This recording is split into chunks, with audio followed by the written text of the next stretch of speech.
Stem academy உங்களை அன்புடன் வரவேற்கிறது. இந்த வீடியோவில் NEET 2025 Tamil medium question solve பண்ணிட்டு இருக்கிறோம். நம்ம சென்டரில் தமிழ் மீடியம் மாணவர்களுக்காகவே பிரத்யேகமாக வகுப்புகள் நடத்திட்டு இருக்கிறோம். விருப்பமுள்ள மாணவர்கள் எங்களை தொடர்பு கொள்ளலாம். ஆன்லைன்லையும் வகுப்புகள் கொடுத்துட்டு இருக்கிறோம். வாங்க வீடியோக்குள்ள போகலாம். இந்த ப்ராப்ளத்தில் பாருங்க, ஒரு இணைத்தட்டு மின்தேக்கியின் தகடுகள் டி தொலைவில் பிரித்து வைக்கப்பட்டுள்ளது. மின்தேக்கி டி தொலைவில் பிரித்து வச்சிருக்கிறோம். சரிங்களா? தேரியில் நம்ம டீட்டெயிலாக பார்த்துருக்கோம். இந்த டிஸ்டன்ஸ் எவ்வளோ? இப்போதைக்கு இந்த டிஸ்டன்ஸ் டி. கொஸ்டினில் கொடுத்ததன்படி இந்த டிஸ்டன்ஸ் என்னென்ன இருக்கு? நம்ம டின்னு எடுத்துக்கிறோம். This is D. ஓகே, பிரித்து வைக்கிறோம். முறையே இரு மின் மாறிலிகள் K1 மற்றும் K2 முறையே 3/8 and D/2 தடிமன் கொண்ட 2 பாலங்கள் மின்தேக்கியில் நுழைக்கப்படுகின்றன. 2 மின் தகடு பிளேட் வைக்கிறாங்க, 2 தண்டுகள் வைக்கிறாங்க. ஒரு தண்டோட அகலம் எவ்வளோன்னா D/3D/8. இன்னொரு தண்டோட அகலம் D/2. இப்போ இதோட மின் மாறிலி K1, D/2 டிஸ்டன்ஸ்ல வைக்கிற தண்டோட மின் மாறிலி K2. சரிங்களா? மின் மாறிலியும் கொடுத்துட்டான். மின் தேக்கி அதனால 2 தடிமன் பாலங்கள் வச்சிருக்கிறாங்க. இப்போ இந்த டிஸ்டன்ஸ் நமக்கு தெரியாது. இந்த டிஸ்டன்ஸ் தெரியாது. இங்க காத்து இருக்கு, இங்க மெட்டீரியல் இருக்கு, மீடியம் இருக்கு. சரி, ஓகே. இதனால் பாலங்கள் மின்தேக்கி நுழைக்கப்படுகின்றன. இதனால் மின்தேக்கு திறன் தகடுகளிடையே எந்த ஒன்றும் இல்லாத போது உள்ளதை போன்று 2 மடங்கு ஆகிறது. இப்போ 2 பிளேட் வச்சிருக்காங்க. 2 பிளேட்டுக்குள்ள எந்த ஒரு தகடும் வைக்காட்டினா நமக்கு மின்தேக்கு திறன் என்ன இருக்கும்? ε0 A/T. இப்போ 2 பிளேட்டுக்கு நடுவுல 2 கெப்பாசிட்டர் மின்தேக்கிக்கு நடுவுல 2 தகடை வச்சதுனால அதோட மின்தேக்கு திறன் மாறிடும். மின்தேக்கு திறன் அதிகமாகும். அது எப்படி இருக்குதுன்னா 2 மடங்கு. கொஞ்சம் எரேஸ் பண்ணிடுறேன். இப்போ நடுவுல 2 தகடு வைக்கிறதுனால ஒரு மின்தேக்கு திறன் வருதா? அந்த மின்தேக்கு திறன் எப்படி இருக்குதுன்னா தகடு இல்லாத போது இருக்கிற மின்தேக்கு திறனை விட 2 மடங்கு அதிகம். இப்ப நடுவுல 2 தகடு வைக்கிறதுனால நமக்கு என்ன ஆகும்னா மின்தேக்கு திறன் அதிகமாகும். இதுக்கு நம்ம ஃபார்முலா இருக்கு. இது தொடர் இணை, தொடர்ந்து இணைஞ்சிருக்கு இல்லையா? அப்ப இந்த மின்தேக்கிக்கு நடுவுல 2 தகடு இருக்கு, அதுக்கப்புறம் ஏர் இருக்கு. அப்ப இது 3 மின்தேக்கியா செயல்படும். இது மின்தேக்கி 1ன்னு வச்சுக்குவோம், இது மின்தேக்கி 2ன்னு வச்சுக்குவோம், இது மின்தேக்கி 3ன்னு வச்சுக்குவோம். இது தொடர் இணைப்புல இருக்குது. இதோட தொடர் இணைப்புக்கு என்ன ஃபார்முலா இருப்பீங்க? C equivalent equal to 1/C1 plus 1/C2 plus 1/C3. சரியா? இந்த C equivalent அவங்க தூக்கி சப்ஸ்டிட் பண்ண போறோம். இந்த டோட்டல் வேல்யூ தான் இந்த இதுக்கு சமமா இருக்கும். ஏன்னா எந்த ஒரு தகடு இல்லாத போது கெப்பாசிட்டன்ஸ் 2ஆல பெருக்குறீங்கன்னா அதுக்கு ஈக்குவலா இருக்கும்.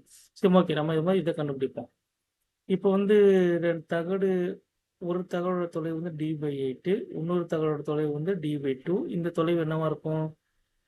3D/8 பிளஸ் D = மொத்த தொலைவு டியா? D = எனக்கு இந்த தொலைவு தெரியாது, dxன்னு வச்சுக்குவோம். D/2 3D/8. இப்போ எனக்கு தெரியாத வேல்யூ என்னவா இருக்கும்? D minus D/2 minus 3D/8.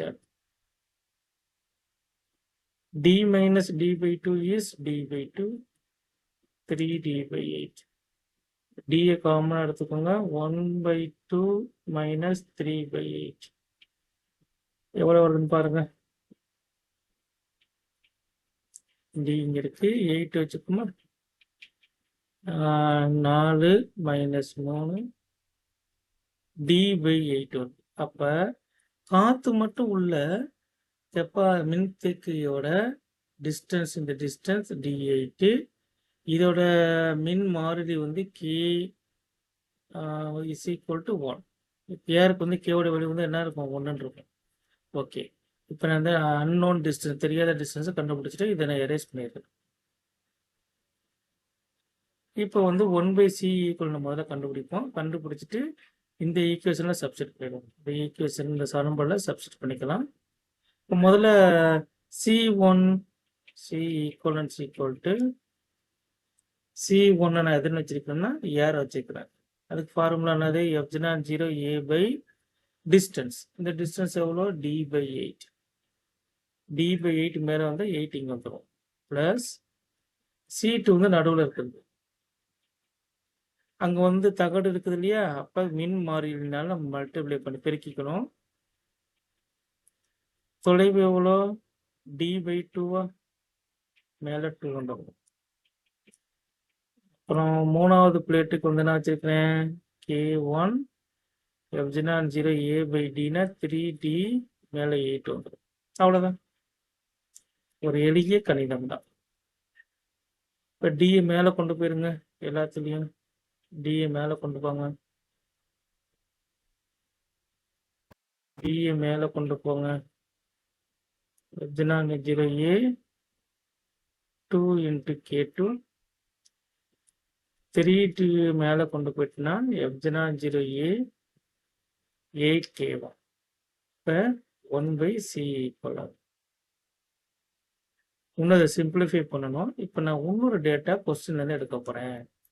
என்ன டேட்டானா, k1 equal to k2 1.25 k2. எனக்கு k1 மதிப்பு தான் கேட்குறான். இப்போ k2 equal to k1 divide by 1.25. இந்த 1.25 நான் எப்படி எழுத போகிறேன்னா 5/4 எழுத போகிறேன். 5/4 4 மேலே வந்துடுமா. k2 equal to 4k1/5. இது நோட் பண்ணி வச்சுக்கோங்க. இப்போ k2க்கு போல இங்கே சப்ஸ்டிட் பண்ணிக்கலாமா, 4k1/5 d divided by f0 ad, sorry, a8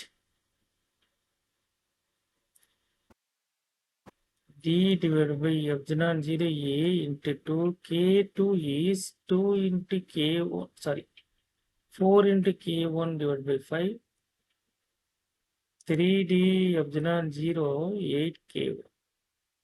இன்னும் அதை சிம்பிளிஃபை பண்ணலாம். d/f0 a வெளியே எடுங்க. பொதுவாக 1/8, 2 4 8 மாறும். இங்கே 5 இருக்குது, 5 மேலே வந்துடும். 5/8 கீழே k1 இருக்கு. d/f0 a வெளியே போயிடுச்சுன்னா 3/8k. சரிங்களா. இன்னும் நான் என்ன பண்ண 8 வெளியே எடுக்க போகிறேன். 1/f0 a 8, 1 plus 1 5/k1 plus 3/k1 வரும். 1/c equivalent. நான் எப்படி எழுதலாமா, 1/c equivalent into 1 plus 5/k1 3/k1 is equal to d/f0 a8. இன்னும் சிம்பிளிஃபை பண்ணலாம். c equivalent 1 plus 5/k1 3/k1 is equal to f0 a8 by d. c equivalent is equal to f0 a8 by d into 1 divided by 1 plus 5k1 3/k1. அவ்வளோதான், வேலை முடிஞ்சு. நான் C equivalent கண்டுபிடிச்சதுனால் என்ன பண்ணிடலாம், எந்த சமன்பாடு நம்ம அப்ளை பண்ணணும், சமன்பாடு 1ல் நீ கொண்டு வரணும். இதுதான் சமன்பாடு 1. C equivalent equal to 2c0 C equal என்ன கண்டுபிடிச்சிருக்கோம்? நான் அதே எழுதுறேன். Epsilon 0 A 8 by D 1 divide by 1 plus 5 by k1 8 by k1 is equal to epsilon 0க்கு என்ன வரும்? எப்சிலான் 0 a by d இது ரெண்டும் கேன்சல் ஆகுது.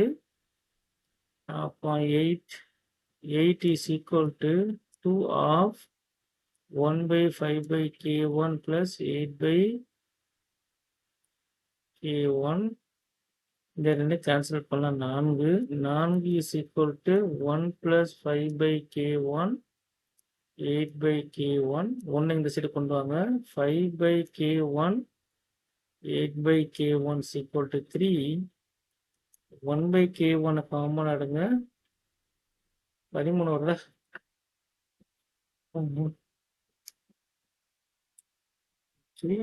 3 sorry I made a mistake sorry இந்த இடத்துல 3 by k1